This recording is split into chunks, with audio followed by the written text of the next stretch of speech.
It can't be that bad, oh, it can't be that bad, oh, it can't be that bad, oh, it can't be that bad, oh, it can't be that bad. Gentlemen, what the fuck? Yeah. This is crazy. This is so full circle for me. That's like, amazing. It is, I talk about on my podcast all the time how I grew up this fat boy that sang a lot, that was the kid that brought his ukulele to school. Wow. That, I don't know, especially like you guys doing your thing right here, not only in the Bay Area, but out of Vallejo is such a huge full circle thing to me because, man, like we were just talking about it, the YouTube days. Yeah. Was a different time. Oh yeah, man. And some of the first chords that I ever learned on my ukulele that I brought to school that I sang for people were chords to your guys' songs. So. Say that, Christian. Man, That's amazing, so without dog. further ado, baddies, ladies and gentlemen, all the listeners out there, welcome to another episode of ICB2B Podcast, also known as It Can't Be That Bad Podcast. Today we got two very special guests up in the building. We got Chris Ramos. We got Sonny B, also known as CRSB. Hello. Get some. Let's Two go. individuals that have been killing the game for Man, a thank very long time. Man, Thank you, dog. man. What an intro. I know, right? Man, it can't be that bad. That was great. Man, I appreciate it, dude. It's love. We And- are here. Man, and the energy that you guys exude right off the bat. Oh, dude. I was just telling you guys that you guys are more hospitable than me, and this is my home. Man, we're thankful. We're grateful. man. It's a blessing to be here. So, we always got to attack the day with that gratitude, man. That's right, Oh, man. dude, the Say rest of that. my day is just going to be magnificent now that we started. Oh, off yeah, this. man. Oh, This yeah. is setting the tone. Oh, for sure. Right here. Absolutely. Dude, how's the journey been? Has it just been unreal? Magical. Yeah.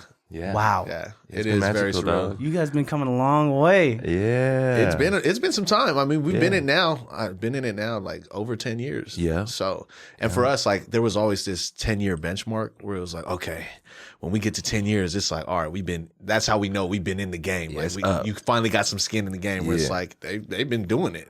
So we just hit that mark. So now we're just really enjoying everything that's Yeah. happening because it's like, Yeah, we're starting We're to see here. the fruits of our labor For too. sure. It's like when you when you do things kind of like not really against the grain, but like your own way. Yeah. You don't really see the instant results because everyone's just trying to figure out what the hell you guys are doing. yeah.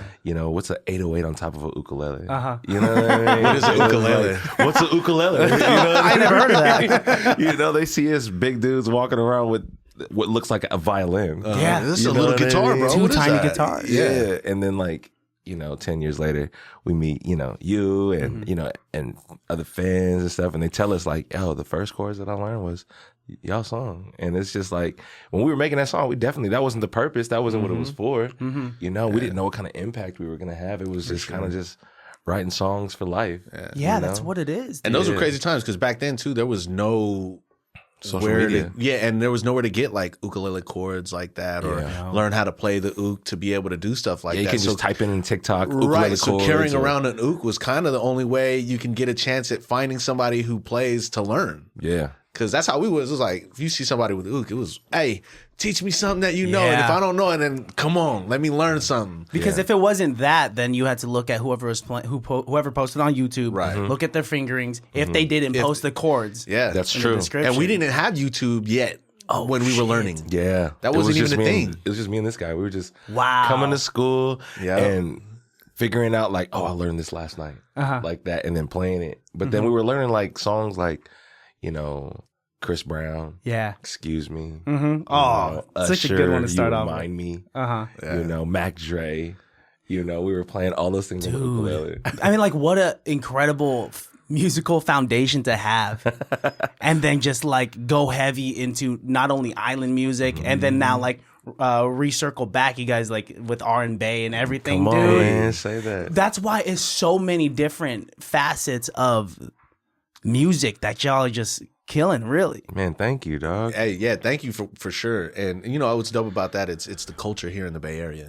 You almost don't get this type of music pot anywhere else in the world. Like we say it all the time with the R&B stuff. It's like you never got Mac Dre and Mario and those mixes in the same dance party. Yeah, at we the were the same only house place in party. the world that kind of like had that, bro. Like, on the radio, we was in the car and there was no place in the world that was playing, Keek the Sneak and then matching it with Neo. Right. You know, because we were out here, that's what was happening. So we were being conditioned to as a collective and as a region, honestly, for R&B.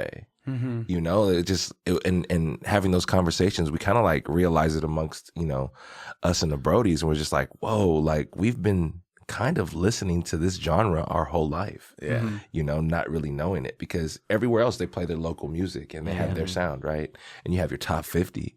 And out here it was the local music was hyphy. Yeah. So it was like you couldn't get away from, for sure. You know, you got the, you know, tell me when to go. Yep. Tell me when to go. Going into, you should let me love you. You know, it was like seamless. Dude, and that was so normal for me growing up. Because I grew up in Pittsburgh, California. Okay. And so my cousins were really bumping, like, we were all part of we were really bumping a bunch of like hyphy shit. Oh yeah. And then I didn't understand, like I didn't have enough of a frontal lobe developed to understand that this was just for us, unique for the Bay Area. Yeah, you thought that's just how it was everywhere in the world. Yeah, dude. So if there's just some like random white kid that moved from Nebraska and I would play some E40, he'd be like, "What is that? What's happening? Yeah. What's going on? What are all these noises he's making? My face. Why am I moving in such a fucking What is this? Yeah, bro. What does ye mean, dude? It's so crazy, right? Yeah. And what's crazier is that we had those sounds, and then we threw in island music into that. Yeah. So for us, it was like you'd get those, and then like this 3+ in there, and then you know, some OP figures or some way random. Yeah. Where when we were singing island songs here, no one would know any of those things. Yeah. They had no clue what songs we'd be singing, and it was like, oh, but you could also sing Usher to these chords. Yeah. And it was like, oh. Yeah, it was instant respect. Dope. Instant respect. Because it's like, you know, you see us walking around ukulele, it's like, oh, those are the island boys. They're just walking around. They could sing, But then it's like, you know, you sing a song that they know. Now they're surrounding you. Now we're sitting here getting lunches paid singing for. Along. Yeah, for real. Oh, dude, I just gotta buy you a taco pocket because you really just made my lunch. It was like that. Hey, check this out. You heard this song before? It's like, go ahead and give me some garlic bread. You stay right here, keep singing. I'm gonna go stand in line for the pizzas. Yeah. Wow.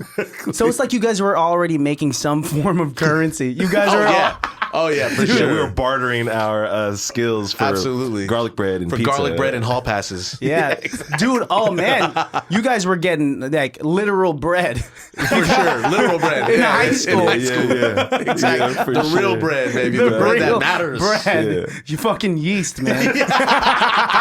Where do you think ye came from? Yeah, where do you think ye came from? Yeast. We all about that dough. We all about the dough, bro.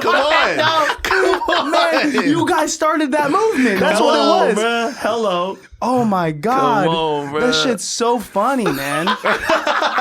That shit is so funny. Dude, like one of the songs that my homeboys and I still reference to this day is Manthem. Oh. Man, Manthem. I just listened to it again the other day on YouTube when you guys were announcing like some show out here in LA. And that was like one of our first shows we were announcing on that thing. That was the one that was in Mare Island. Or Maritime. Yeah. Wow. Crazy. Love that song because it'd be so funny because I would sing that for the ladies. For the ladies. Of course. The ladies are the ones that requested the most. I was just going to say that's the most crazy thing about that song is that girls are the main ones who want to hear it. It's so crazy. Yeah, just call me a stupid bitch. I'm like, you want what? You want to? I think it's because they say they like honesty. They like honesty, so they want to hear it. Mm-hmm. Yeah, they want to hear it raw like that. So I guess I think the word bitch is a universal word. It could be used for items. You know, it could be used. Right there. It could be used household items to explain a feeling, not a person. Yeah, you know what I'm saying. It's a general term. It doesn't necessarily have the negative connotation. Not anymore. First thing that's coming out of my mouth is bitch. You know what I mean? It's like it's a form of expression. Honestly, you know, in these days. These days, and we kind of used it like that back then too. Like it was a super fun kind of organic song that kind of was created in house parties. Oh, dude. You know what I mean? But it was real raw emotion still, though. Yeah, it was. It came from a place of hurt. Yeah, for sure. I mean, all the songs did.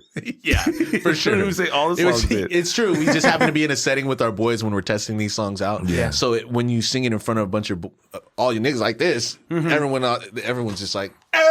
Hey, play that one. Sing The that stupid again. bitch song. Sing that again. Yeah. The bitch song is what they would call it. Stupid bitch song. So That's funny. how it became stupid bitch like that. Dude, the funny thing is that especially like in the comments, it's all the like hella girls just being like, I love this song. I'm still here in 2023. I'm still here in 2024. Come on. I love that. Come on. There was when IG first came out and I started like posting some like ukulele covers on there and singing. That was one of the covers that I did. man. But I would cut it off right before I got to bitch just to make it funny, right? Yeah. Because it was obvious that it rhymed with that, right? I would be the smartest man if I weren't so stupid. And I would give you all the money if I was that rich. And I would call you my love if you weren't a stupid. And I remember I tagged you guys, and this was back in like 2013 or some shit. Wow. And I remember I tagged you guys, and you guys commented back with like, I don't know, the praise emoji. And I was just like, all right, that's it. I could die tomorrow. Oh, That's man, love, bro. Dude, wow. Oh, man, Thank that's so you, dope. dog. How dope is Yeah. that to be here now and having these conversations? It's nuts. Like growing up and doing life in this creative fashion, especially here in the Bay Area, especially in Vallejo, really teaches you how small the world is. Oh, yeah. How easily you could run into someone, how many mutuals we already have here. Oh, yeah. We were just talking about Chris. Dude, we were talking you about know? Chris. You guys, I saw you guys were at La Russell's compound. Yeah. Dude, and he's been in this room before too because Vallejo's small. Yeah. And But big. But It's big. big, yeah, for But sure. big. And It the amount is. of talent and other places, and like I have homies that reside in like New York and LA, and the way they talk about artists out there, they talk about artistry being competitive there, but here seems way more collaborative and That's like a new healthy. thing. It is That's a a new new thing. thing. You know what I mean? Because back in the day, it wasn't way more competitive. It was crabs in a bucket, crabs really. in a bucket, yeah. Everyone was trying to be the first one to crack. You know, Well, so like yeah. it was the people behind the scenes and stuff were working together, the people that you knew like kind of had the same energy, but you couldn't really, it was no longevity to it. You know, it was like it was a bunch of plays just being happy. Yeah, because you know out what I here, mean? it's the hustler's mentality. Yeah. You know what I'm saying? In the Bay Area, everybody got to get it on their own. I'm out here hustling by myself, and that's that attitude where you get it, and it's like, I don't really need nobody. I'm finna get it. I'm finna get it. Yeah. And then years go by, and then you don't know how to work with nobody no more. Yeah, it's Because not you're necessarily used to- hating on it each ain't hating other. on It's more nobody. so just, you know I'm what I'm used to saying? getting You it on your my own own. thing. Yeah. I see. You know what I'm saying? And I think that's where that disconnect was. But now everybody, we're all so connected because of social media and everything. So now it's like, I've been seeing you rocking, bro. What's good? Yeah, it's Yeah. How can beautiful. I jump in? What's up? It's beautiful, Yeah, man. and it is. It's so so beautiful cool. nowadays. It's dope. And then like especially like when it clicks too, I'm sure because I had people on the podcast and I've asked them like about their origin stories and how they started working with certain people. And they said, sometimes it just starts off with like how many nights have y'all had with the homies that you rock with the most? Those nights that go till 2, 3, 4 in the morning, and you guys are delirious. Yeah. And then when you get delirious, you're unfiltered and kind of unhinged. But that's when That's you when the hits hits are are made. That's the magic hour. That's the magic hour. Yeah, it's so funny you say that because that's exactly what we say. Is like there's a combination of delirium that happens in the studio at 2 a.m., 3 a.m., where you start to just spit out lyrics. Wow. And now it's all feel. Now it's unfiltered. Now you're getting to the juice. You ain't even thinking about it no more. Yeah. Like, So bro. now it's just everything's flying. And then you wake up the next morning, you're like, wow, that was fire. Wow. And then you remember the conversations because, all our musics are based off of conversations. Yeah. We're not going in there saying, we're going to make this kind of song today. Yeah. We're going to make, I need one of these records. Sometimes, we'll have some inspiration. But as far as like the 95, 98% of it, it's all just like, what's up, y'all? How here. y'all feeling? Yeah. And then I'll throw on some beats or I'll start cooking something. He'll start humming. Start making some, lyrics, and then we're looking at each other like, okay, what's this feel like? Yeah. What is this? What is this? Where is this taking us? Yeah. If you once were we to find have out, something to say on Yeah. something like this, what does it give you? How do you feel? Yeah, and Exactly. that's really what it's based off of. Dude, that's It's a human experience. That's Yeah. like what we as humans collectively have set aside from other species is that we could create magic like that. Oh yeah. Dude, and what's beautiful is that what you guys have been making for 10 plus years is immortalized too. Wow. That's so dope, man. Wow, thank you, Thank dog. you. For real, thank you, man. People don't think about that as often. Yeah, we think about it as like a song off of Spotify, or like a something you could listen to off of YouTube. But what it is that what you guys create at 2, 3, 4 in the morning on those evenings is something that will outlive. It's bigger than us. Yeah. Wow, thank you. When we write these songs, it's a culmination of just all the experiences that we've had up to this point, to be honest. Like people will be in the studio with us and be like, man, y'all cooked that so fast and it's a hit. And it's like, nah, it happened fast because we've been working for, 15 years, on this. We've dedicated our lives to this. Right. So when we're in the space and when we're in a state of play, it's like you can't really avoid making something that you love, especially if in your state of play. I mean, in any sense, if you're a creative and you're in the state of play, you're kind of like at your sweet spot. Yeah. You know what I mean? Like when you have a guest and it feels good, dude, the conversation just grows into a place that you didn't think that it was going to grow into. But if you were in a place where it's like, I have to have this interview with this person, I don't really fuck with this dude. You know what I mean? You're keeping it to this, and you could come out with something great just because you're a dope person and that person may be dope too. But the magic happens when everybody is on the same frequency. Sure. Oh, absolutely. You know what I mean? Sure. And it's just like to be able to know that like up to this point, we've been rocking like this for so long that when we get in the studio, it does feel easy, and it's not, and that's not trying to be like, cocky or anything like that. It's just that we've been doing this for so long and we love it that much. Yep. And what's dope too is that like we're cousins. Yeah. So the fact that we've been able to move like that our whole lives since we've started making music, even outside of music, outside of music, it bleeds into when people come into our studio sessions, and then we start realizing like, man, people don't even create the way we do. Yeah. Because we're in it and we're like in there just like, we're going to kick it anyway. Yeah. So I'm not going to be anywhere else with anybody else. If I wasn't in the studio, I'd be rocking with you anyway. Yeah, so I'll be kicking it with him anyway. So being in the studio makes it even more better and all that much more great when we get to perform and travel. Because now you're not doing it alone. And I feel like that love and that passion that we get to bring in as a collective bleeds into how people come in and create. And it ends up being organic like this because you almost get broken down in the room where it's like, man, for sure, these dudes are just chilling. You put your just walls kicking down. it. Yeah, you could put your guard down and you could really just create and be in a good space to be like, all right. Yeah, it's open space. I mean, everyone in the room is kind of like shooting out ideas, and in almost all rooms, who's working and who's not working in that room. Oh, yeah. When you come into one of our rooms, it's like everyone's laughing, everyone's shooting out stuff, ideas, if they're brave enough, and it just be the homies in there sometimes. It be the homies, And even the boys will be like, hey, what about this? Okay. Yeah.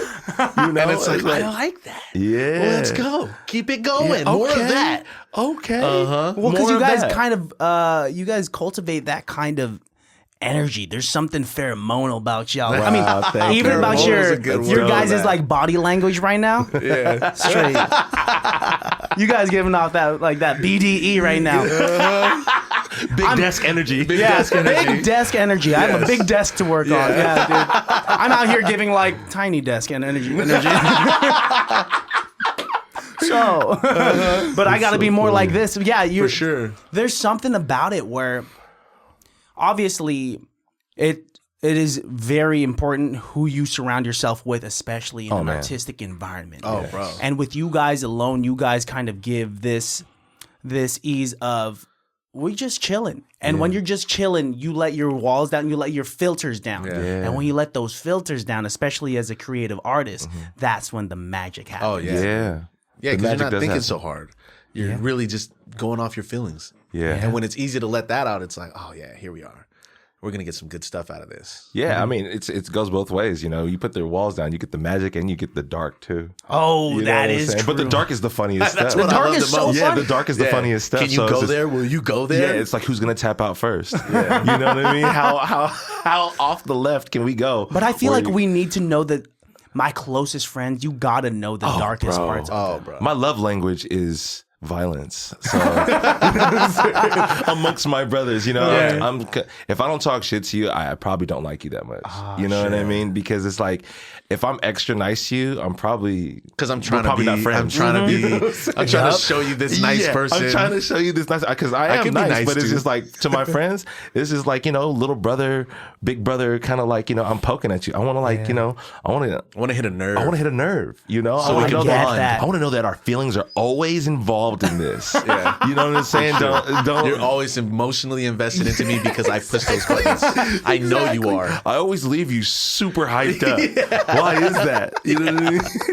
Dude, as creatives, words of affirmation are always important. We love being validated. We like that. But also, my love language as well is just like, oh, please roast me. Oh, please. Please roast me. I guess violence wasn't the right word, so you know what I'm saying? But yeah. You're making me think like, hey, I'm Sonny B. Here are the gloves. Yeah, no. The ring's over there. Physical violence. Yeah, not physical violence. You know what I'm saying? Verbal violence. Verbal violence. Yeah, There we go. Exactly. Yeah. But yeah, it's like I will short circuit if I get too many compliments. I'm just like, I can't handle this. I feel Please shut the fuck up. I can't handle this. Yeah, there's too much fake around me. Yeah. There's no way I'm There's that no dope. way I'm that cool. There's no way. I know who I am. I know me. Dude, not but this cool. a backhanded compliment, the best. Because that's the best of both worlds. For sure. Yeah, because like my friends will tell me like, Christian, like, you got a good singing voice, but you got to work on that falsetto. And I'm like, that's the best thing I could ever hear. Thanks. Wow. Appreciate it. Because that's real. It gives me something that I can grow from. It's constructive. Yeah. It's like, okay, perfect. But Now you're I get also to go not work telling on me this. that I suck. Yeah. Right. Dude. I've seen you guys perform before. You guys are dope as fuck. Thank you. You guys are. I had the honor of doing a gig in your guys' presence. Like I met you briefly in the past. Wow. And then I kind of just put that. I sweep that under the rug because I fucked up during that performance, and I was just like, let's lift that rug up, man. Yeah. It was maybe 2017, 2018. There was this gig that I did out here in Vallejo, and I was a part of a 5-piece a cappella group, and then yeah, and then we did a key change. And we had just learned the song, and I fucked up the key change. Oh, that's a tough one. And I remember like walking off of the stage, and then like meeting y'all for a second. I'm just like, I'm just never gonna bring this up as I bring this up on a recorded platform for all eternity. Yes, no, that's perfect. Those moments are actually what builds character, dog. Oh, absolutely. Oh, yeah. Come on, man. We fucked up so much. What I are like fucked some up my own examples? words.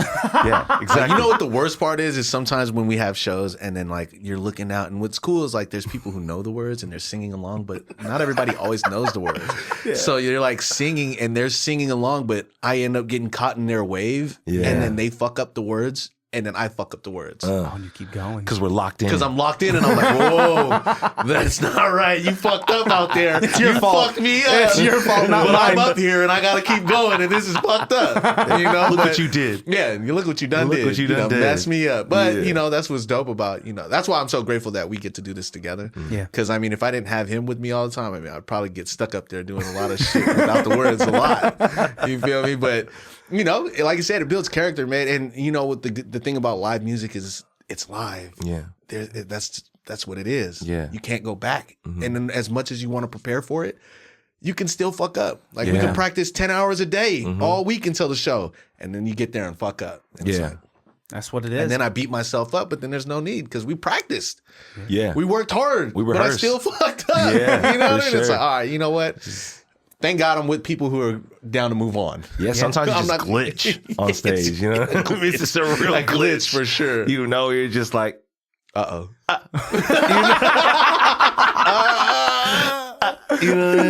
can't imagine that's the only noise you would make when you forgot your words. that sounded Dude, at the beginning of a song, too. Yeah, like, everybody put your motherfucking hands together. though, that's also the good part about having people know the music too, because sometimes you could just For sure. That's what it was. For sure. There you go. Oh man, that's so funny. There's no irreplaceable feeling as like performing though, right? Isn't that just that crowd in front of you? Yeah. Walking out, singing, hitting the notes, the harmonies, and then just the roar. Like that is why we're performers, right? You know, yeah. It's interesting, right? Because the music isn't made for the audience. I don't think. I mean, at least I don't think I know. Yeah, the stage is honestly the scariest part of doing the music. When we're making the songs, we're not thinking about the audience. It's more so like, what is best for this song? You know, how is this song gonna live past me? You know, what am I gonna talk about that's gonna serve myself this satisfaction of knowing that what I said and how we said it is exactly how we were trying to articulate it. You know, because you're chasing this dragon, right? And the dragon is, you know, let's say it's hits, right? And you get so caught in chasing the dragon that you kind of forget, like, you know, the purpose of why you started this whole music process in the first place. You know, before people were paying attention, you just loved it, you know? And I think that's what's special about us is we remind each other how much we love it. So when we're in the room and we're writing songs, you know, we're not recording anything we don't love. Yeah. That's the dragon for us, is chasing the love of the music. You know, most people, they chase the fame. They want to hear people singing the songs. You know, what's crazy is when we started this, our first record, You and I and Give It Up, you know, we hadn't touched down in Hawaii for 6-7 months. Those 2 songs were #1 the entire time, and we hadn't been out to Hawaii. So there's no radio out here. There's no Hawaiian radio. There's no reggae radio. So unless you knew us from YouTube, you didn't know what we were doing. Wow. So when we told people like, hey, bro, we got 2 #1 songs in Hawaii, it was like, you know, to people out here, they're like, wow, that's amazing. Like that. But we're just doing regular shit. I'm still working at P.F. Chang's. He's still, you know, valeting, you know, and we got 2 #1 songs in Hawaii, you know, going up. You know, we touched down, and it was like, that's when we realized that, like, what we're doing in the room, because YouTube was already popping for us. Yeah. You know, we were like, okay, we got something. We know that we got some hits under our belt that we can actually like have people, because at that time, You and I had been out for maybe a year and 2 chains. Year and some change. Year and some change. I should say that. Year and 2 chains. Yeah. You know what I'm saying? And say it so fast that people are like, it's like, what? Did he just say? He's got new slang. It's his favorite rapper. It's his favorite rapper. Don't trip. Nah, like finding out that we were, you know, we had those records and then going to Hawaii and seeing the reaction. I mean, our first show in Hawaii was Bob Marley Fest, 8,000 people. You know what I'm saying? Aloha Tower. Yeah. We were direct support for Rebel Soldiers. Got thrown into the thick of it. Got thrown into the thick of it. You know, never performed. We're right before the headlining act. And we spent the entire budget on bringing our band. Yeah. You know, it was like they gave us this money. The promoter called us and was like, yo, your guys' song is going so crazy. Big shout out to Major Rager. Yeah. You know what I'm saying? Ray. Yeah. And he hit us up. He was like, yo, I love the records. How can I get you guys to perform as a special performance? Because they had already started promoting it. We were the last ones added to it. So we were the special guests. Wow. You know what I mean? And they thought we were from Hawaii. You know, damn, he was like, nuts. Yeah, you know, I have this budget for you. It was small. It was like $3,000, you know, and we're sitting here like, bro, we from the Bay, like that. He was like, oh, shoot. Like, well, this is all I have in this last minute, and it's in like 2-3 weeks. If you guys can make it out here, you know, this check will be here waiting. This check will be here waiting. And at the time, you know what I mean? Like, we ain't getting $3,000 checks from nobody. For nothing. So it was like, send us this $3,000, we'll be there. And then we looked at it. We were like, looked at the prices, and everything was probably like all together as far as our band was like $2,700. Yeah. Damn. You know what I mean? We were just like, look at God, let's go. Yeah. Just enough. Because we were like, we can't go up there alone. Everyone's got a band. Yeah. We can't go up there and have no band. Yeah. And at the time, because the song was #1, we had 2 #1 songs out there. We were getting booked for island shows out here.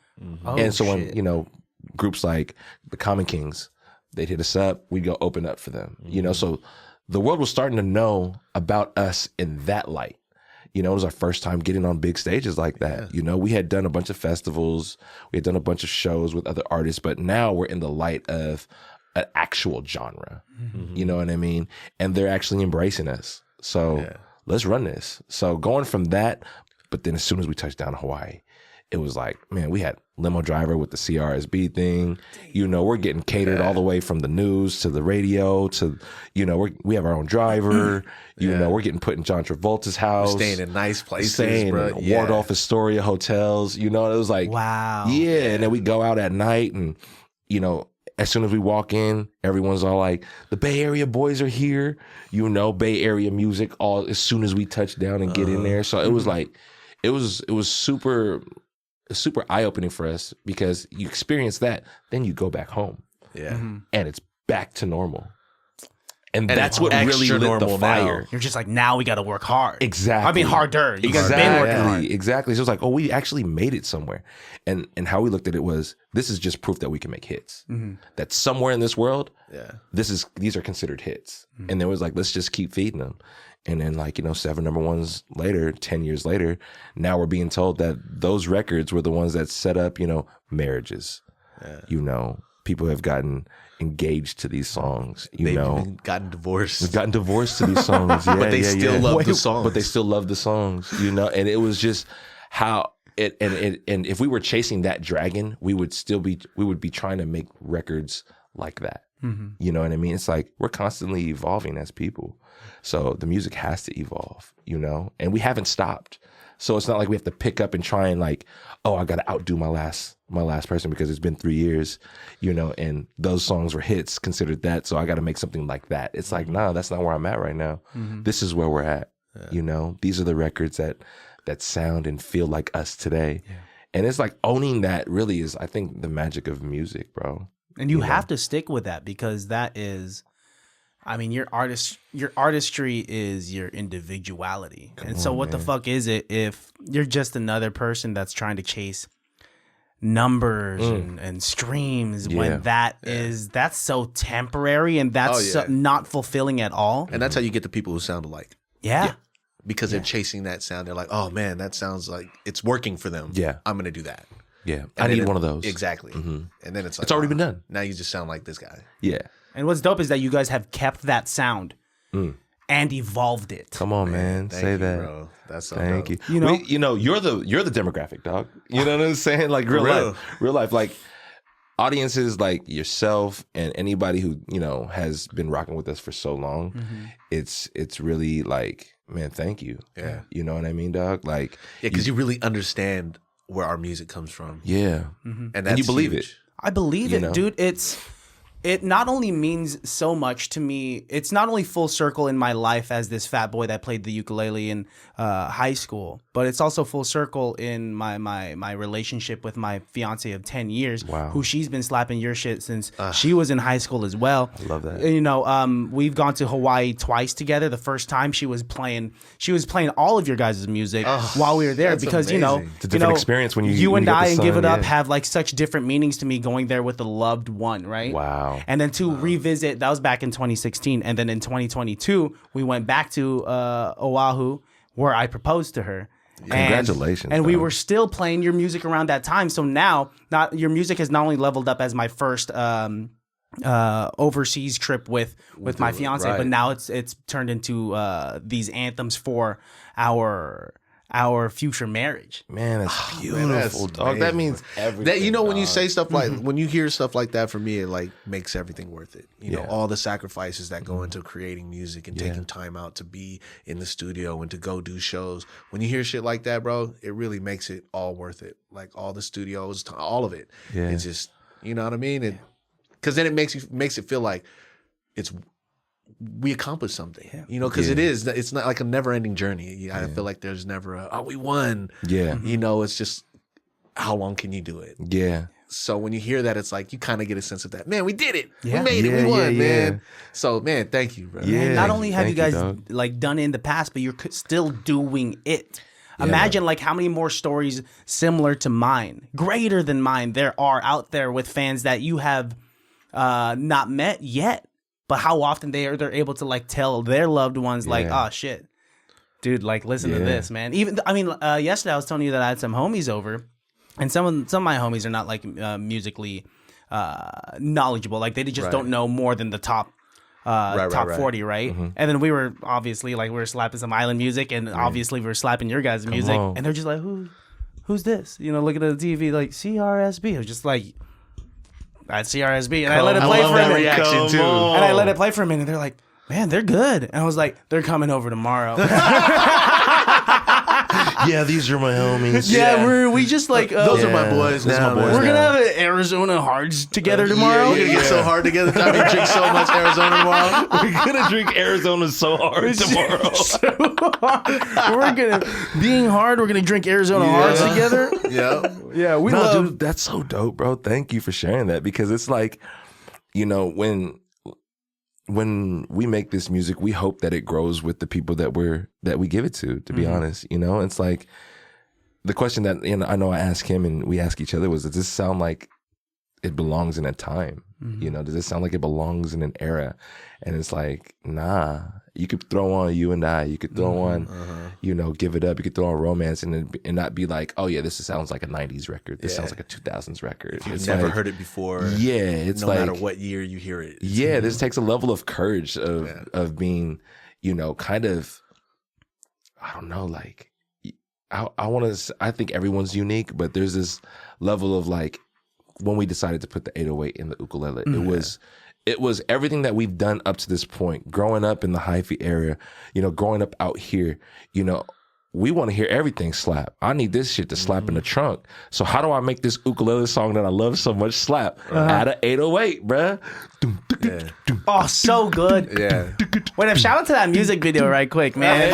That music video is just a movie. Come on, man. Movie. Thank you, because we were trying to make it a movie. Oh, dude, and that like made me even that much more excited to have you guys on to like revisit that music video. It's just like, man, like these guys obviously have a sense of humor, which is so important on top of being talented. Is like, thank you, dog. It's kind of, once again, that energy that you exude. Yeah, man. The music video was fun. It was really just trying to capture us and our boys, you know, at a house party, because at the time, house parties were, we talked about yesterday, you know, no one really has house parties now. So, I know. You know, they're more organized. With us, it was like you could call somebody up that night, but hey, everybody's sliding. Yeah. You know what I'm saying? Like pull up, and then now you got 40 people in a fucking house, you know what I'm saying? And we're singing the ukulele. Wow. You know what I mean? And then like the Manthem, you know, we're in this house party of 40 people in the garage, smoking, drinking, you know, doing all the stuff that, you know, that young people do, you know, and then we whip out the ukulele and start singing the Manthem, and the whole garage, the whole house is in here. Is saying, if you want a you know what I mean? And then it's, hey, dude, yes. You know It really what I'm saying? was. Like, Dude, and that's on some that culmination. ukulele stuff. Oh my god! You know, we're singing "Give It Up" on the ukulele, then, and then, hey. You know, you got this Bay Area energy inside of this island record. Record. You know, it's like almost, you never heard it before, you know, and it wasn't us trying to sound like, you know, anything but ourselves. Yeah. You know what I mean, bro? It was like, this feels like me. This feels like good. us. It feels right. You know, it was, I want people when they run into us for our music to match. Yeah. You know what I mean?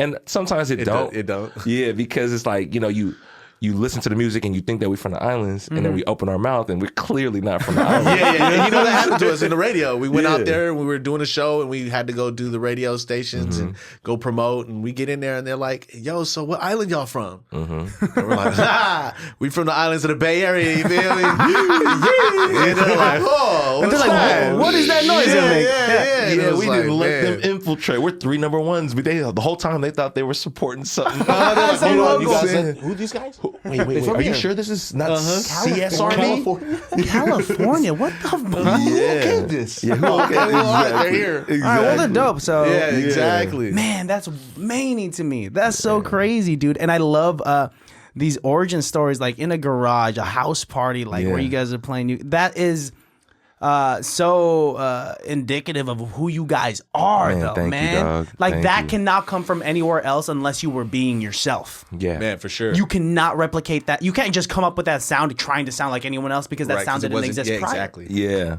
Exactly. Well, we're surrounded by some good people, man. You know, a lot of people that keep us grounded, family, friends. Yeah. You know, these people aren't afraid to let us know real love, the truth. Yeah. You know, and I think that has a lot to do with it. And I mean, we keep each other in check too. Yeah. You know, it's like we're constantly each other's guides through life. You know, through the heartbreaks, through everything. Yeah. You know, the losses, the wins.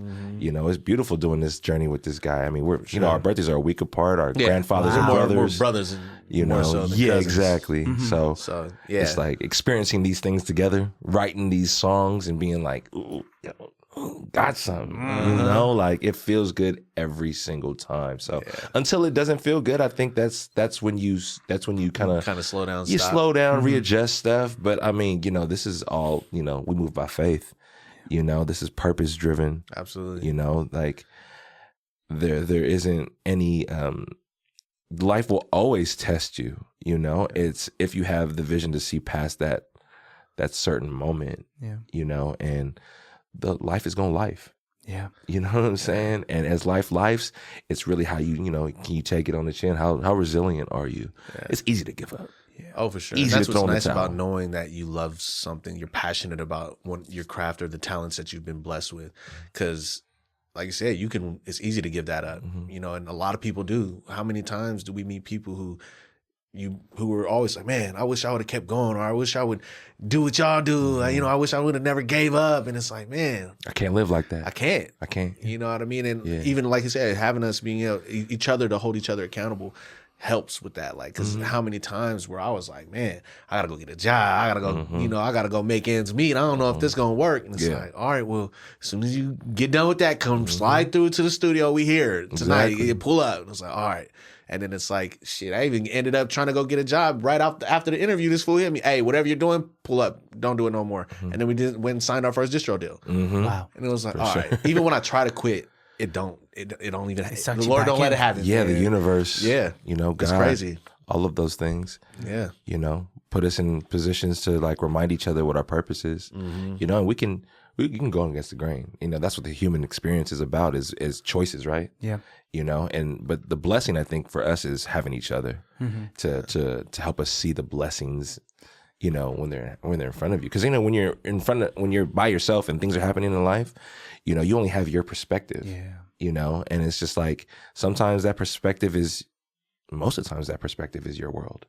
You know, you may have like, you know, fiance or your mom who may help you kind of like, you know, shape that, but ultimately it's just your perspective. But like with this situation, it's like we respect each other and love each other so much, and we're family, we're tied in beyond, you know, just having a common, you know, interest. Yeah. It's like, nah, like I want to see his life, you know, flourish, you know, like my nieces, you know, his fiance, you know, our families, you know, our friends, you know, I remind our friends every day, like, you know, y'all good fathers and y'all good men. And as me, as a person who don't got no kids yet, you know, like I admire, you know, the type of father that you are. Right, I admire the type of, you know, friend you are. You know, these are the things that, like, you know, I sacrifice my stuff, you know, to kind of, you know, be in this position so I can push this hard, you know. But also it's like, bruh, life is good. Yeah. Hell yeah. Dude, it seems like life is good for y'all. Yeah. You guys, you know, even as hard as it can get, it's still good. It's still good. Yeah. It's still good. At the end of the day, like you guys are making a living off of something that started off from just passion. Yeah. Where you weren't even thinking about, where you thought it was just going to get you some lunch. Yeah, right. For sure. Exactly. Exactly. We was just trying to get bread. Yeah, we was trying to get some bread, dog. Some yeast. Some yeast. It's so funny, dude. That shit's so funny. Hell yeah, we about that dope for sure. Bit about it. Run that back. Oh, that garlic dough. Yeah. Come on. Oh man. The more season, put all the sauce on it too, please. You feel me? Don't just give me the sauce. Just don't give me the dough. Give me everything. Yeah, I want all the trimmings. For real. Yeah. No, you guys have come a long way, and shit, like some of your guys' harmonies were the first harmonies that I ever learned. I'm like, what the fuck? Sonny B coming in on this third, like that's nuts. Like I didn't even know like you could do that.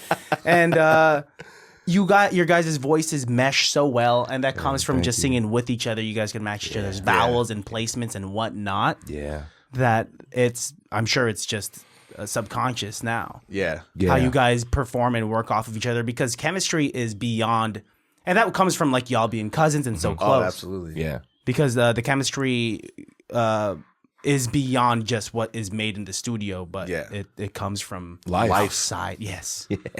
Exactly. This is all life based, dog. You know what I mean? This whole if we put like a subject on how we did it, it was living life together. You know, And we just didn't stop. Yeah, just don't stop. Yeah. Everyone asks us, what's the advice that you give the kids? Don't stop. Don't stop. No matter what anybody says. Because there's people who are like, these guys are one hit wonders. You know, who puts 808 on an ukulele? This is disrespectful to the culture. And then you got the young ones who are listening to this like, oh my God. This is exactly what I've been looking for. You know, it's like, and then now those kids are now adults and they're getting married and they're in college right out of high school, you know, listening to these records, sharing it with their friends, you know, more so now that the social media is such a factor, you know, we're discovering ourselves how big we are in the community.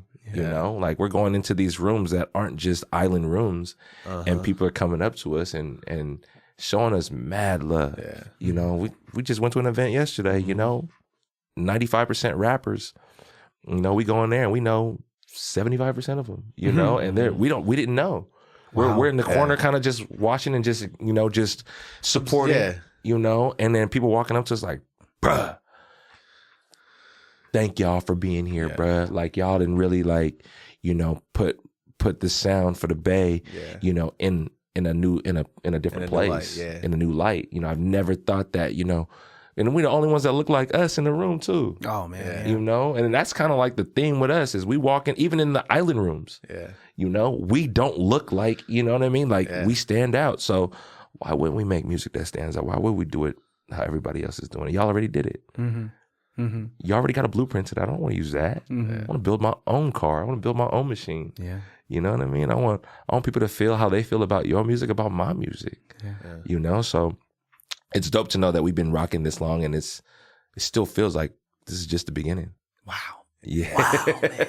It does. Yeah. What a way to put it, dude. Yeah, like dude. it's you guys are not only an inspiration to just people getting married, the people that just been like slapping your shit since they were young that don't do music, but you guys are inspiring to those that are you don't know how many people that you've probably inspired to even pick up an instrument. Do you realize that?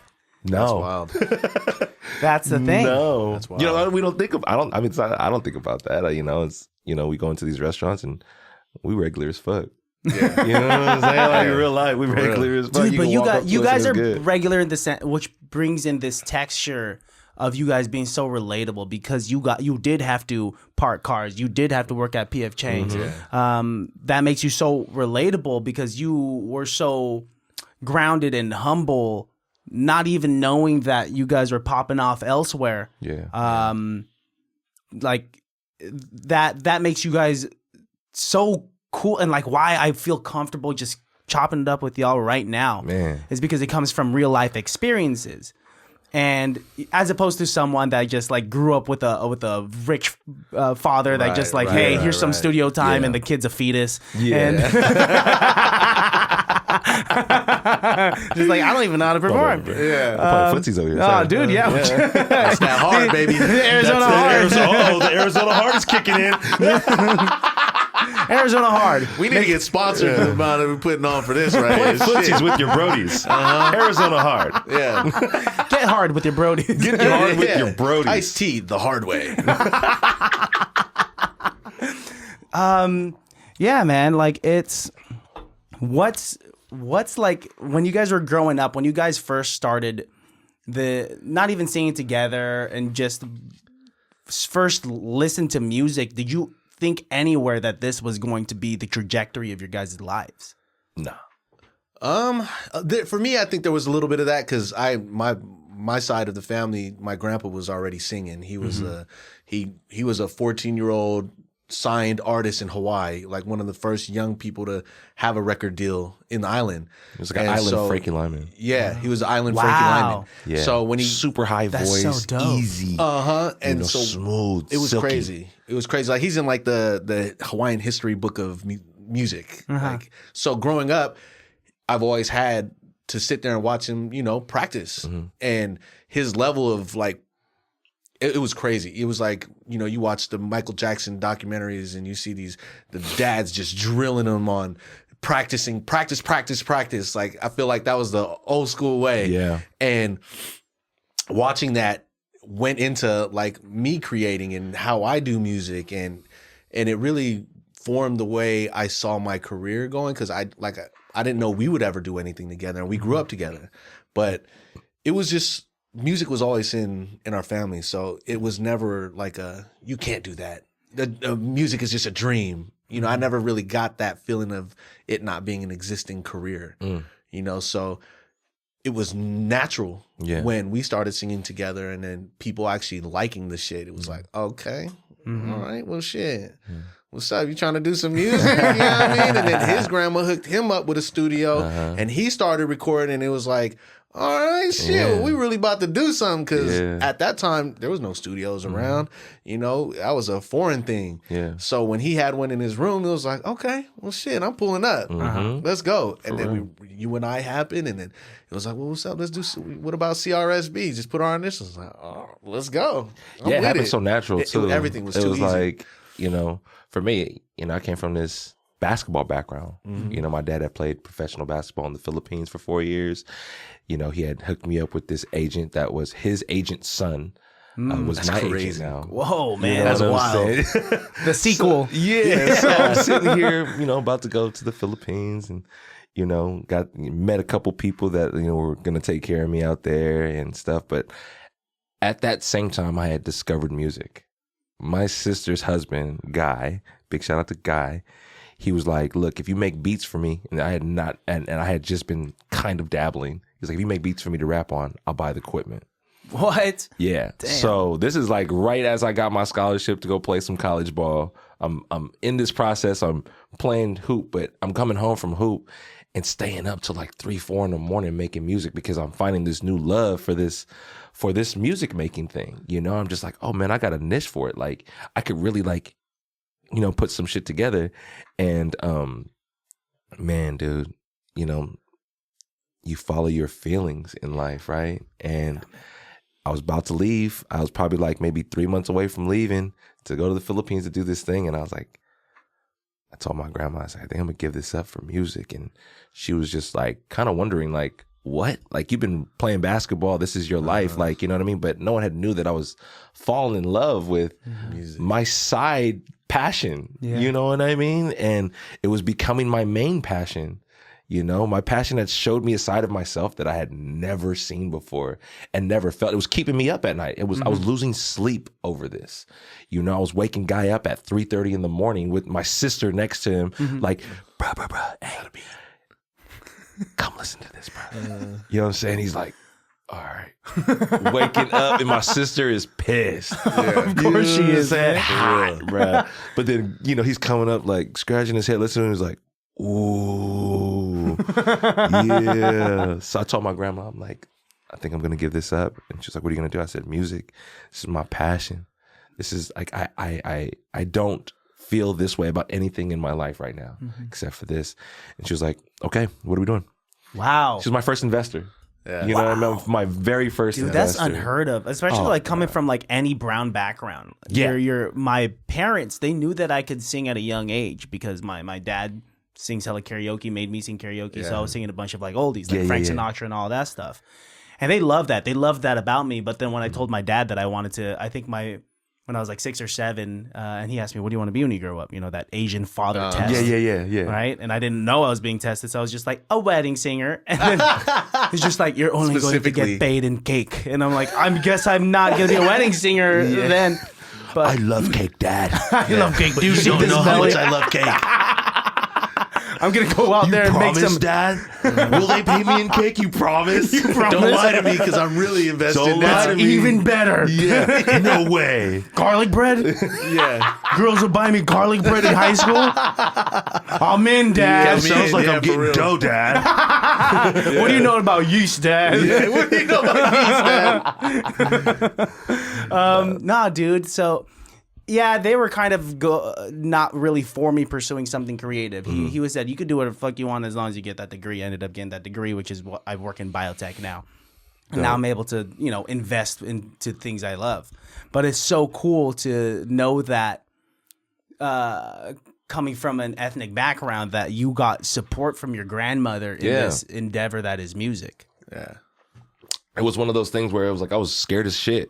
Yeah. Like my dad had set up all this stuff for me to go somewhere. You know what I mean? No. Like my whole life is like, building up to this moment, and I have to make a decision based off my feelings. Yeah. You know what I mean? Like that's Which you have no clue about at which that I have age. no clue about at that time, because I could just be like, this is just a fresh feeling. I don't know where this is going to take me. Yeah. But like in my mind, I'm like, I could get hurt at any point in this career and it'll end my career. Or I can keep rocking this stuff and grow where nothing can really stop me from growing. I could, just keep, as long as I keep waking up and turning this computer on and playing these keys and playing this guitar and this ukulele, I'll eventually get better. That's why we tell people don't stop. Yeah. Because we started at a point where it was like, I'm learning how to play keys by just pressing one key at a time. Wow. And then finding the harmony because we knew how to vocally harmonize. I can make these keys harmonize. So, I don't know what chord this is, but this sounds good. Uh-huh. Yeah. And then taking that idea, writing a full song to it. And that's why it's like our songs are pretty like, simple but complex. Yeah. 4 chords sounding like, but arranged. And there's movement. There's breaks. There's new melodies. There's breaks. There's climaxes. It's because it's based off of a feeling, not a format. Yeah. You know what I mean? I think I've talked about this with other artists before, but like in terms of songwriting, I get really I pacify myself. It's hard for me to do it because I grew up with a lot of musically talented cats because I did band and I did drumline. Oh yeah. And so like you got this imposter syndrome. Dude, I mean like it lives within us all, but like for sure, like I feel it too in the sense that like, oh man, if my chord progression isn't theoretically correct, or if then they're just gonna hound on me. But with you telling me that it's just what you guys do is simple yet complex. Yeah. Simple in the sense that these are chords that you guys built on your own. Yeah, I don't know what I'm playing. But there's a story behind it because there's movement behind it, and it creates something beautiful. It's a feeling, dog. Yeah, you know what I mean. It's like I'm not theoretically. Nothing, nothing is supposed to work with ukulele and an 808 or what I mean, us singing. So right. I think theoretically, that's what's nice is that music is still an art. It's like when we make music, it's like throwing paint colors on a canvas. Yeah. Some people might not like it. Yeah. There's plenty of art out there that you don't know what the fuck that's real art though. You're supposed to have both sides. Real art because it's supposed to have both sides. It's within the eye of the beholder. People aren't supposed to agree with it. Absolutely.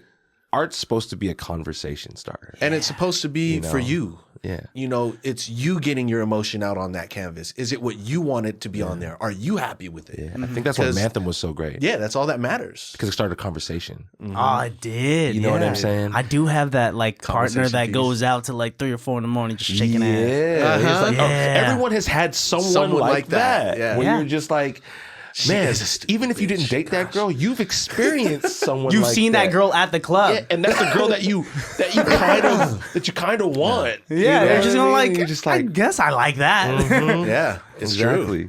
It's true. Yeah, dude, it's you guys have what's the word? It's art is way more. With singing, it's way more art than it is math. What I'm trying to say, and I get caught up in the math logical part. Yes, it's not supposed to make sense sometimes. It's a feeling, not a format. That's what abstract. I mean, when you see it, it's like, what the fuck is this? You spent $30,000 on this thing? Yeah. Mm-hmm. But someone's like, yes, I'll buy it for $30,000 because to them, it's a work of art. Yeah. That's crazy to me. That is crazy. It's wild. Mm-hmm. But I think that's what makes it easy for us to just keep pushing and not getting caught in those. Is it good enough? Mm-hmm. Will this be what they want? You know, because it's just really, what's up? Well, you like it? I love it. I love this. If you love it, then I love it. Yeah. This feels good. Because I'm loving it. You know what I'm saying? And then it's like, all right, cool, enough. Yeah. That's enough for me. Yeah. Because if he's like, nah, we can do better, then it's like, all right, well, let's do better. Let's do better. Yeah. But if he's like, it's ready to go, I'm cool with it.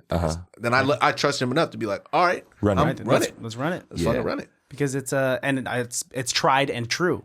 What you guys have loved and put out, and you guys have kept your own voice into that thing, and it's become what it is now. Yeah, I think that's what's dope about right now is we've reached a point where, you know, we know ourselves enough, you know, where we're confident in who we are as people, as men, you know, as we are friends, family, fathers, you know, significant others, that when we walk into a room, you know, there's this level of like, you know, foundation that we've set for ourselves that we can work freely. And we've been trying to build this bridge for a long time, was this like, you know, mainstream and island music kind of, you know, can coexist. You know, it's like, it's always so categorized. And right now in life, no one's categorized. Everybody is mixed cultures.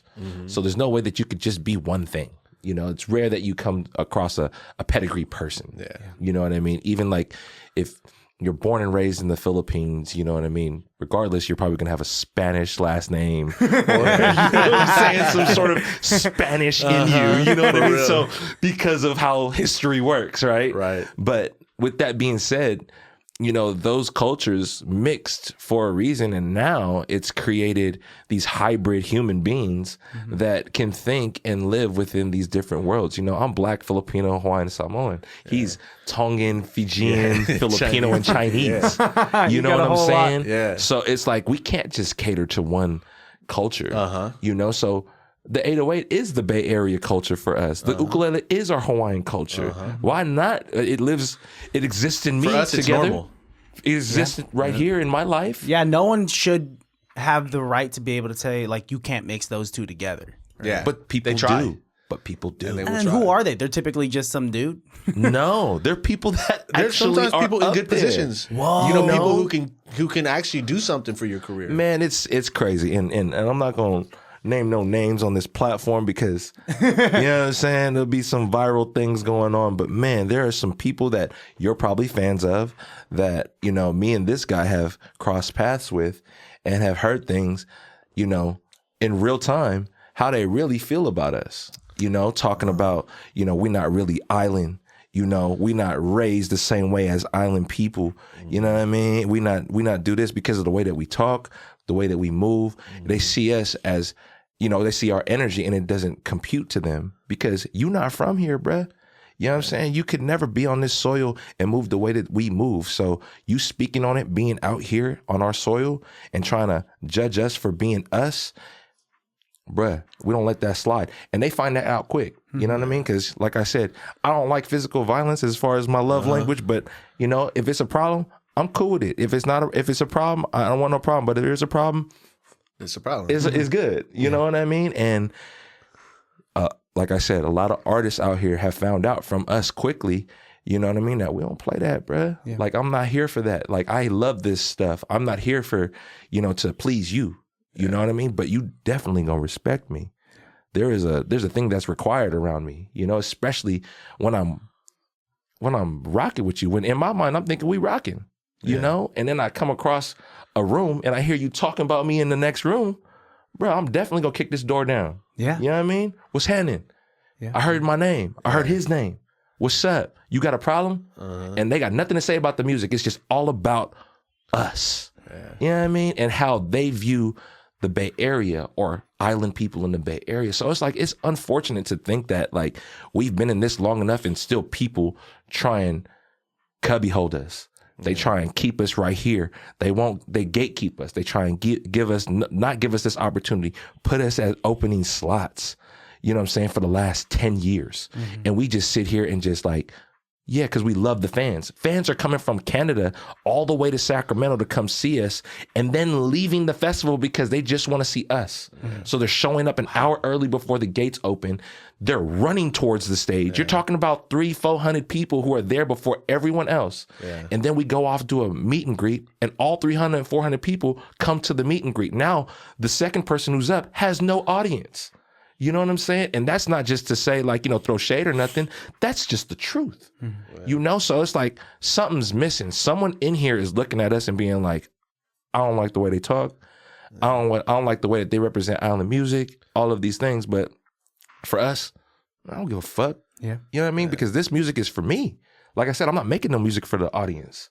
This is for me. And the whole fact that this is able to help people get through life, that's the dopest. That's who we making music for. I'm making it for these record execs. I'm not making it for these other artists who think that, island music is supposed to stay right here. It's like, bro, this is 2024.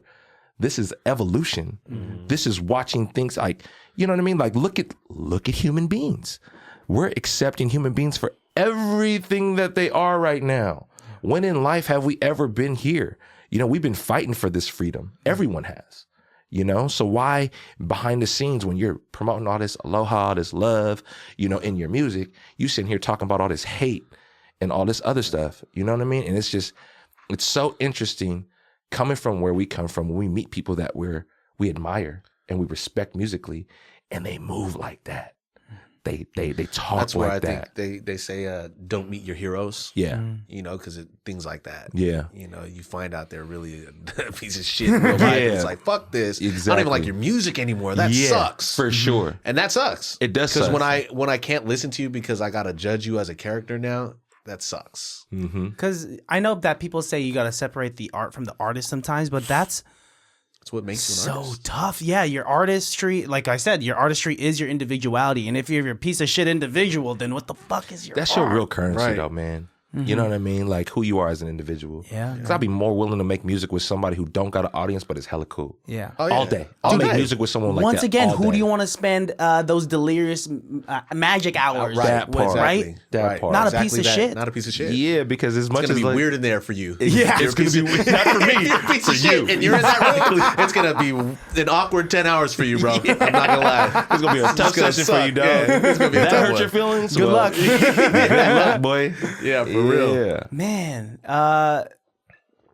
with all that being said, though, fuck those people that don't rock with you like that. That part. Your fans rock with you tough. Man. Your family, especially since you guys are cousins, like must be so supportive and proud and just slapping your shit all the time. Yeah. Which is another level of support. Yeah. You guys, I mean, how does it feel to just wake up and be like, all right, let's go make some music?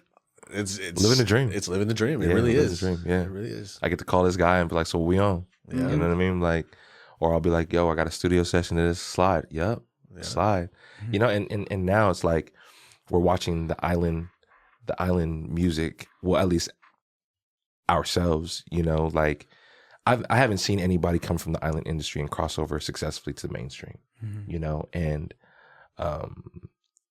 when I linked up with Adrian Marcel, platinum recording, R&B singer, super talented vocalist and performer, I get thrown in this room in the middle of a time where, life was lifing, he couldn't be in the studio as much as he wanted to because he had to focus on life things, and it was around COVID. It was around COVID. Oh, shit. Yeah. Yeah. So, I link up with Adrian and we just click. I said this the other day that I didn't think that I could make music like I did with him, with Cuz, because there was such a special, chemistry and understanding from each other. And I actually like really comfortability. It was like I was so comfortable making music with him that I didn't allow myself to kind of get comfortable making music with anybody else. Yeah. But the way me and Adrian linked up was so organic. Yeah. It was based off of conversation. It was based off of sharing stories and vibes first. Bruh. Vibes first. So we ended up locking in. We got like 200 plus records now. Wow. For his stuff, and we created R&B, and a year and a half into it, I was like, I had to make sure that because I I love what I have so much, and I love my cousin so much that it was like I had to make sure that it was safe for him to come in this space. Makes sense. Because when I first came in it, I didn't even know if it was safe for me. Yeah. You know, it was like I'm making this music, I could get played out of this. You know, I could. This is a platinum recording. This is somebody who's coming from the label world. From the label world, and it's dark. It's a dark, you know, spiritual warfare like we talk about in that industry. So, you know, I don't know if he's tainted by that. Right. And then, you know, quickly I found out that, you know, he's a good family man, good father. You know, as whatever has tried to taint him, you know, he stood 10 toes down, you know what I mean, and stayed himself, which was a beautiful, you know, testament to his career and where he was. But I already thought to myself, you know, man, here's this platinum recording artist that hasn't reached his fullest potential. Mm-hmm. You know, there's nobody on the R&B throne right now. Yeah. And that was what I was telling. I was like, bruh, when people talk about R&B in the Bay Area, they have to mention you. Yeah, they have to, because ain't nobody. If you get into a singing competition with this guy, it's over. Oh, dude, he's so good. Yeah, it's crazy. So motherfucking good. Yeah, but you guys are good too. So like everyone compliments everyone. I was just listening to that podcast that you and Adrian were on, and it was cool for him to talk about like how it started off with you just being in the room and you throwing out an idea, and then afterwards he was just like, let me kick it with this guy just to see if vibes are cool, and vibes were cool, obviously, and it was dope to hear Adrian say like once Chris came on that that you guys leveled up even more. And that's what was dope, bro. It was in my mind the entire time. I had thought that I was like, if I bring Chris in, because I was like, Adrian hella cool, you know, and if he sees how we react, it's just gonna be perfect. Yeah. It's gonna be so perfect because we're joking like how me and him joke. You know, we're shooting the shit, we're talking shit to each other in the middle of these lyrics and these melodies, and we're getting to it. You know, we had a good workflow. So bringing him in, bruh, was literally the cherry on top, because we already had the sundae and it was like, it's missing something, and then boom, some fudge and some cherry, and then you're just like, oh shit. Hold on, should we make a group together? Yes, please. You know what I'm saying? Yes, please. Should we make an album it's true. together? He really had to make sure it was good, because they were, like he said, they was like 100 songs in, and I was like, oh my God. Yeah. And he's coming to me, and we linking up, smoke real quick, tap in, he's playing records, and I'm like, oh fuck, y'all making this right now? And I was like, but you know, in my head too, I'm like, all right, but if we really finna fuck around, you got to make sure y'all straight. Yeah. Like, if you know, even he was trying to get me to come in some sessions with them just to come vibe out, and I was like, nah, man, not yet. Y'all gotta lock in, because if y'all really finna get this how y'all talking about it, then it's gotta be sewn up. So when I come in there, it's just here we are. Yeah. And it was like when I came in there, it was finally like, you know, when you had a Filipino party and then somebody's like, hey, look, I want you to meet your cousin. Yeah. And you're like, what? This is my cousin. And y'all go outside eating, smoking, balling, doing everything together. And it's like, this is my cousin. I love that. It was just like that. Now we're brothers. Yeah, for sure. Now we're all brothers. And that's a beautiful story. Because I've been in so many situations where I love my friends in this friend group. Yeah. And I love my friends in this friend group. You're right. Oh, man. Homeboy would definitely rock with homeboy in this friend group. But let me make sure it's all cool. And then you throw that first, like, kick it together where you're mixing friend groups. And it's the most beautiful feeling when everyone hits it. Now, imagine if you had a recording of that moment, right? Or a song for that moment. You guys got that. That's what was special about it, was the first moment. You know, we have these songs where it's like, wow, this was the first record that kind of spawned this, you know, we thought it was already elevated, and it like elevated it more. Yeah, it proved that we can do it together. Yeah. Like we can all coexist in the room, no egos, no nothing. Everybody's in here, like we said, just guards down, creating. Yeah.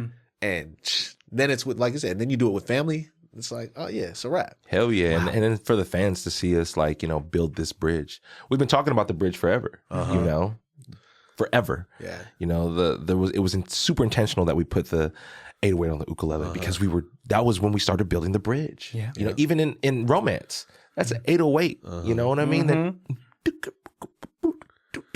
Yeah, you know what I mean? It's like, so I've never heard that on a ballad. Yeah, you know, that's why when we were making that record, we chose to do that. You know, those were intentional decisions.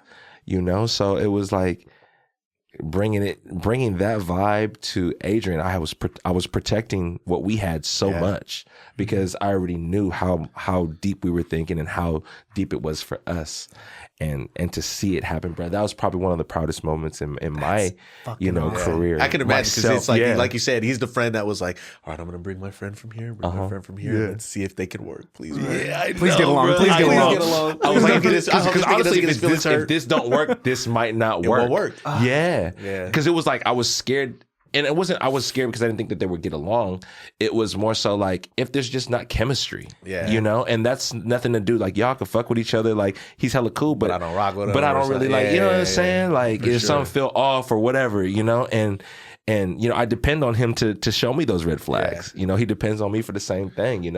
We're each other's kind of filter for things. If it gets past him, honestly, it won't get past me. That's probably why it worked out so good, is because you did have that time to really lock it in and be like, this is cool. Oh, it's solid. He's solid people. Yeah. I'm not even worried about introducing him to him, because I know he's solid. So it was like, all right, for sure. Yeah. I'm ready whenever. I couldn't wait to get tagged in. It was seamless, bro. It was seamless. Yeah, you guys didn't rush the process. You said it was organic. It was. And especially with something that you hold so near and dear to your heart, this sound that you guys have made since the very beginning, and trying to, all right, now let's let this new Power Ranger in. For sure. He was like the White Ranger. Yeah. He came in 3 seasons in like, what is this guy? He's the hardest one. For sure. Yeah. That's a perfect analogy, man. Oh, exactly. The White Ranger. It's morphin' time. And then come to find out, he's tapped in like this. He's Filipino. Mm-hmm. He got culture in him. Yeah. And that was even more like, now we like we family. Use that background that you guys have together. Now we can share culture. Now you guys can form Megazord. Now we can be straight up Voltron. Whatever we want to be. Anything our powers combine. Captain Planet. It don't matter. Yeah, for sure. Because it works. And that's exactly what you guys are doing. You guys like go tour. You guys perform. Exactly. You guys are killing it. Come on, man. Like it's exciting. It is exciting. A new chapter in your guys' books, right? Yeah, absolutely. Yeah. I mean, we're on the horizon of a new project. Yep. This project is something that we've kind of like cultivated since COVID. Yeah. Oh, dude, so stoked for some new music, bro. New music. Man. The show's about to change up. The live arrangements, everything. Because now adding Adrian to everything, it's like everything's gonna elevate. Yeah. Mm-hmm. So it's exciting, bro. Yeah, it's man. Exciting. And this is the first project we dropped in like 4 years or so. Yeah. So it's been some time. It's dope hearing all the people react to the new music too, because they're just like, they're back. Oh, they're back. Yeah, oh, dude, when you guys released the single in December and then another one just in February, Stay in Mind, bro. Yes. Man. Yes. You guys are back. And it's not, you guys didn't go anywhere. We saw that you guys were cooking on the side. Yeah, right. So you guys were really just like really hyping us up. Yeah. And then boom, it's happening. And now we're here. You guys are here. Yeah, man. You're gonna drop another project. Mm-hmm. Yeah. And here's the thing: is like, what's dope is we took that time off to really like live life and really, just build the bridge. Yeah. You can't build the bridge while you're trying to do something else. Yeah. It was more so like, let's build this bridge. It's time. Now that we have Adrian, he was the missing piece of the bridge. He was the missing piece. He was the missing piece to the bridge. We had this little piece that was like, we were standing on the edge looking at it, like, ugh.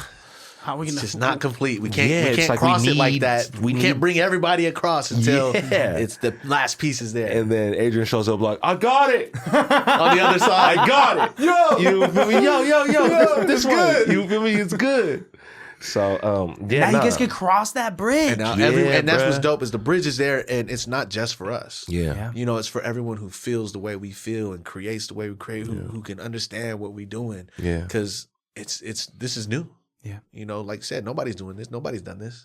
Yeah, I mean, it's a new venture for all of us. I mean, shit, like, when I met Adrian, I was an artist, but at the time I was choosing to produce and write because we had hit COVID and we had to cancel 60 shows. Yeah, it was crazy. It was nuts. It took us 6 months to put the 60 show run together. And then the day that we're about to start, literally 2 days before we're about to start, it gets canceled. Yeah. And we had just got off a fresh tour. A 30-day tour with Maoli, yeah. Dude, that sucks. COVID ruined a lot of things for a lot of people. It didn't ruin it. It just stepped it. It made people have to get creative on what how they're going to continue to do what they we were turning houses into studios. Did you guys have to ever do like some sort of like Zoom performance? Yes. Oh, yeah. Was that weird? It's so super weird.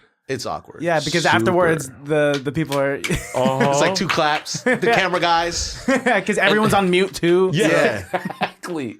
It was tough. It was tough. It was tough. Nah, that especially when shit's you love that live element of thing. You know, you go to a live show for that. You can't replace that feeling. You can't. Man, going off of that, like you said, like, it's, performing is that feeling is so unique, dude. Our first time hearing a group of people, singing our records was, the first time that we were on stage together before we even were CRSB. Yeah. You know what I mean? Yeah. Like we were performing in Berkeley. Yep. At the college. And it was at some Polynesian event. Yeah. Mm-hmm. And we showed up for free. Yeah. We just sang 2 songs, but it was the songs that we had on YouTube. Yep. And man, the whole room was singing these You and I in the breakup song. Yep. It was just, and we hadn't ever sang it in public yet. Yeah. It was just YouTube. So I think that was the defining moment where we were like, oh shit, like we should do this. We should do this. So YouTube, had its string of records, but then, once I had the studio, it was like, oh, it's go time. Yeah. It's go time. Let's see how far we could take it. And our uncle, he was actually working as a DJ in the radio station out in Hawaii at the time, and we were sending him records, and he was telling us, nah. That ain't it. That ain't it. Not ready. Not it. Whoa. Yeah. So he was our filter to be like, protect us from like, the industry. Okay. We're sitting here hyped, making these records, thinking that we ready. Because at all times, because we love the music so much, even when it's not that popping, we love it. Yeah. Well, that was it too. Like, because also coming from just YouTube, it was really just us and the Ook. Yeah. So when he got a studio, we were really getting a chance to touch the boundaries or push the boundaries of new sounds. Yeah. And combining the ukulele with new sounds. Yeah. So when the 808 started blabbing, it was like, oh man, you're putting that on the Ook? That's crazy. That's crazy, bro. But it was just for us, it was a brand new tools. And, it was like having new paint colors and new paintbrushes on this blank canvas because it was, no one was doing it. You opened up a new world, man. Bruh, it was crazy. If you could mix those 2 together, you could do anything. Yeah. Wow. That's what we feel like, like that's why R&B was so, pivotal for us. It was for me, it was me establishing my production side and my writing side because, the whole time I've been producing for CRSB. Yeah. Everything that we've been creating, we've been creating collectively, but, my music making journey was through CRSB, so as you heard the albums, my music was progressing as far as production wise, and he was there able to help me, filter those things, and be like, yeah, this is fire. It was like confirmation that these experiments were actually going well, and I'm just like, I think we could write a record to this, like Love Gun, Yep. I'm playing around doing the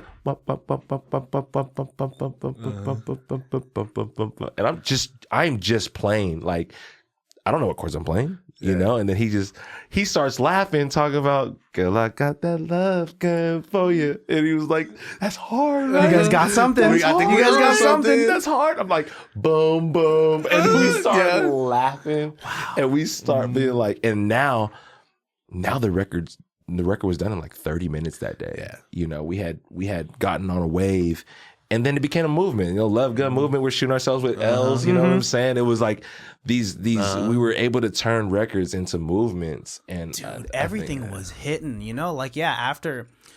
after that, you guys had, with the EP, Love Gun EP, and then that the way that starts off with like, oh shit, the sound is evolving with New Generation, that shit is just, hey, dude, all the way, and then Casanova, come on, I mean, like, it's a journey, and I'm like absolutely honored to not only have been a part of the journey from afar, but like up this close too. Man, now you're in the journey with us, man. Hell yeah, we're here, baby. Dude, it is love, man. It's something that's completely irreplaceable. 1 second.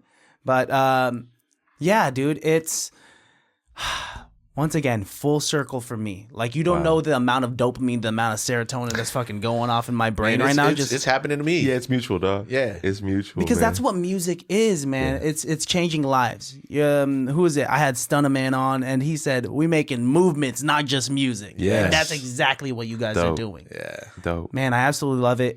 It's love. The way that I end these episodes, by the way, and it might be a surprise. So I come from a comedy improv background. Dope. I love improv. So I oh, shoot. Let me drink my heart. I offer some options out there. If it's a rapper or any like musicians or anyone else, like I say, like we could freestyle to some beats to send us out. Or we could just do a traditional improv scene. I want to do your improv. You want to do some improv? Scene, yeah. Let's do it. All right, man. Yeah, set us up. How would You guys done improv before? No, I mean we improv every day. Yeah, every day. I mean? But I don't know the structure. I don't know how to do it professionally. Exactly. All I gotta say is just yes and just go with the flow. Okay. Yeah. That's easy. Oh gosh. That's all it is. Yes and It could be about anything and everything having to do with the episode, or it could just be about nothing at all having to do with the episode. So love it. we'll just see how it goes. I'll start it off and we'll just build it together. So what's the rules of the game? just yes and go with the flow. Yeah. Yes, and then go with the flow. Yeah, Okay. I wouldn't be pissed if you were like to say no. If I were to be like, yo, Sonny, do you want some Skittles? You're just like, no, I fucking hate Skittles. Oh, okay. But Actually, that's improv, kind of right? funny. That's improv though. That right? is improv. He would have to justify why he doesn't And like like Skittles. yes and. Yeah, you'd be like, yes, I would love some Skittles, and would you like some M&Ms? And I'd be like, ah. Okay, that's how it works. Oh, Yeah. okay. I was totally Yes. thinking yes and different. Oh, what were you thinking? I don't know. But that wasn't it. But let's go. Here we go. All right, without further ado, baddies. That's what I call my listeners, baddies. All right, baddies. Hey, baddies. Hey, baddies. in the bay. It can't be that bad. Put some applause in there. Oh, we don't have the real ones now. Maybe we should do a trial run so we can see. You wanna do a trial run? How the flow's supposed to go. Okay. Okay. I think it's funnier if we fire. got Throw the fire. If you absolutely hate it, just tell me like, hey, Oh no. Cut We're that in out. this. We're in it, locked baby. in. Yeah. And action. All right. Cut to a studio in Vallejo, California. We got Chris Ramos, we got Sonny B, and we got a Christian B in the studio. Real baddie. All right. Christian Batty. Christian baddie. All right. So, what are y'all thinking for this record? What we gonna do?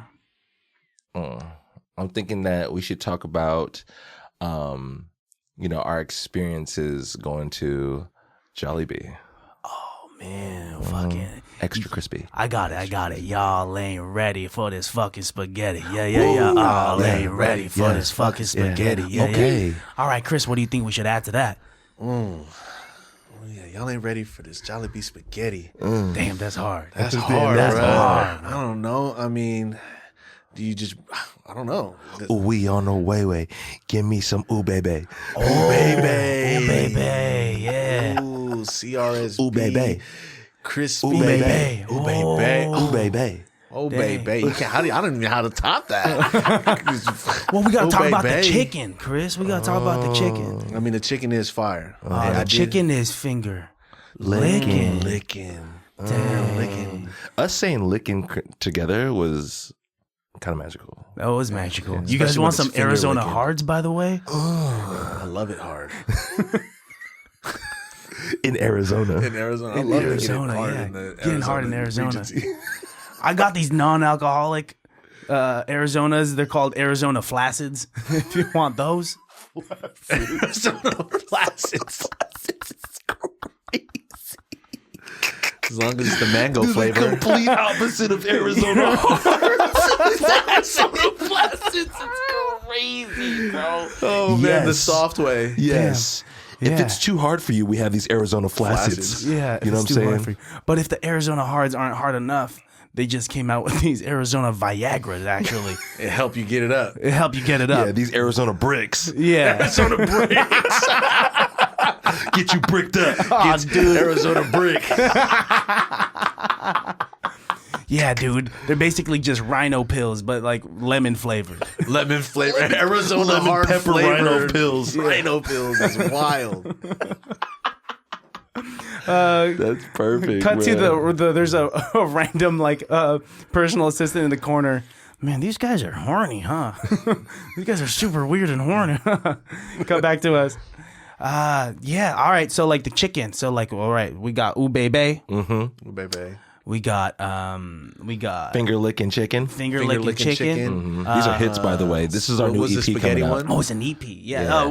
Y'all ain't ready for this Jollibee Y'all ain't spaghetti. ready for this Jollibee spaghetti. Y'all ain't ready for this Jollibee spaghetti. Y'all ain't ready for this Jollibee spaghetti. Y'all ain't ready for Y'all ain't ready for this spaghetti. That's it. That's the one. No, that feels right. Yeah, that does feel right. So what, there's going to be an EP? How many tracks on this EP? Just a soft 3. Oh, a soft You know what I mean? Not Arizona a hard, soft 3. A hard 4. Arizona flaccid 3. flaccid 3. Something light. Something real light. You know what I'm saying? something Not real too light. crazy. You know what I'm saying? 3 rounds of some soft stuff. Wow, man. I didn't know Jollibee could be so sexual, bro.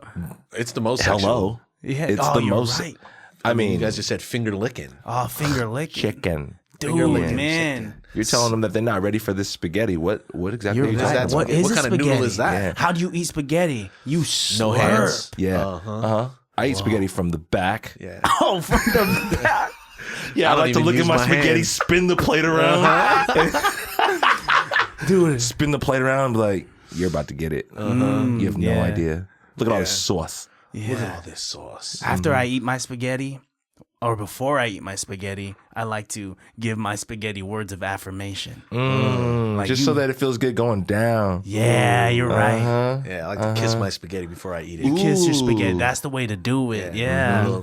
Before I eat it. That's know what I'm nice. That's classy. saying? You know, just to let you know I'm really here. You know, I'm invested into this moment. Yeah, because you don't just kiss anything, but if you kiss your spaghetti, no. you're committed to that spaghetti. Yeah. You're right. so. Yeah, before I get into the spaghetti, you know, I spit on it a bit. This was, I mean, that's how you just should start to eat anything. You should be spitting on everything before you eat it. It's kind of like before you pray for your food, you should spit on You it. should spit on it. Bless us, O Lord, and these guys. Like, oh, he's ready. Oh my gosh. Oh, yeah, wow. He's about to go in on this. Wow. Watch this. Don't make eye contact with me. When I eat the spaghetti. Don't look at me. Don't look at away. me, fool. Dude, Don't look yeah. at me. It's about to get real dirty over here. Man. You see me spinning this plate. I don't know which side's the backside. Anymore. Well, what's I don't the know anymore. backside? Yeah. I'm just going to start. eating Yeah, it. exactly. Cut to a year later. The boys' EP is blown up so much that it's turned Jollibee into a club. ID, please. We all know that you have to be 21 plus to enter this Jollibee. Ever since CRSB came out with that EP, everyone's been spitting on all the foods in the sexual fashion. Yes. Ooh, baby. Yeah. Easy. Inside, Well, that's what I'm here for. I'm here to spit on some food and chuck it down, if you know what I'm saying. We actually are now here spitting on other people's food before they eat it. that's grimy. That's, Hey, welcome to the listening party. Welcome. You about to start eating? that's my chicken. Exactly. And scene. And scene. Man, that's improv. Y'all killed it. What Oh, the heck? man, I don't know, man. I don't know, You're I feel killing like, it. yeah, you're really good at. See, I didn't know there was a method like that. You know, Throw another one. Let's do round 2. I feel You like I wanna do need another practice. one? Round Come two. on. Yeah, This is yeah, for give me- us now, yeah. for our shits and giggles. Yeah, this is for shits and giggles. Okay, You all can, right. Now you can pick. You have options. All right. We'll keep this one a little short too. Okay. All right.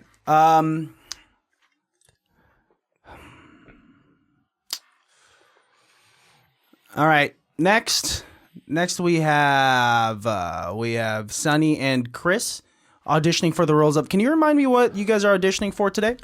The Scent of a Woman. Scent of a Woman. Yeah, I want to be the blind lawyer. You want to be Al Pacino. Okay, do wanna be that's- Al Pacino. That's great. You want to be the blind lawyer. All right. And I'm his translator. translator. I understood everything that he was saying. He's my translator. Because I can't talk. I'm blind. I'm his translator. You can't talk, you're blind. I don't think it works that way. Yeah. That's why he's here. That's what I'm here for. I'm here to translate his. Yeah. What was that? Are you sure he's your translator? He's also my boy. We throw up gang signs every now and then. Yeah. Every now and then, he's a. You know what I'm saying? You know, sometimes you gotta let him Every know. now and then? Yeah, because you don't gotta bang everywhere you go. Oh, it does We're say also in court. part-time gangsters. It says part-time gangbangers at the bottom of your resume. Yeah. Absolutely. And sign language translators. Just in And- case you didn't know. That makes sense. If you're throwing up gang signs, that would bleed into the skill set of American Sign Language. Okay, all right. Rico case on all these. I'm just kidding. All right. Well, so what are you going to be auditioning with? Did you bring some sort of monologue today? I did. That means yes. Oh, okay. Just in case you didn't know. It's funny because he said I did and then signed yes. Okay. Exactly. All right. All right. That's why he's here. You're welcome. What piece are you auditioning from? Like, Was there like a particular scene?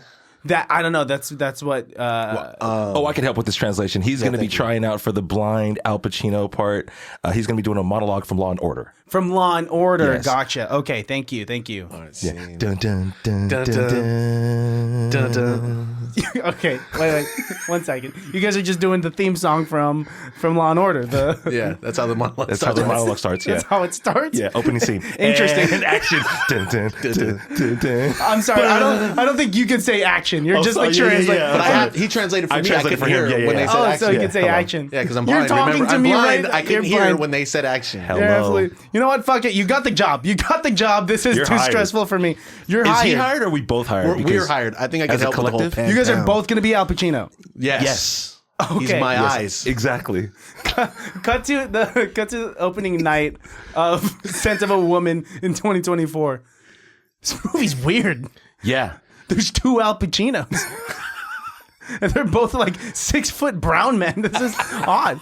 And they keep. And he just walks with me. Yeah. You know? And he just repeats everything he says because he's blind, but he's translating like he's deaf And they're both throwing up gang signs throughout the whole movie. in court. Yeah, I don't know understood whether this they're is a gang-related freaking- cases. Yeah, I don't know if this is action or drama. I love it though. Yeah, I kind of love You it. have to. A week later, Christian looks on his phone to see what it has on Rotten Tomatoes. 101%?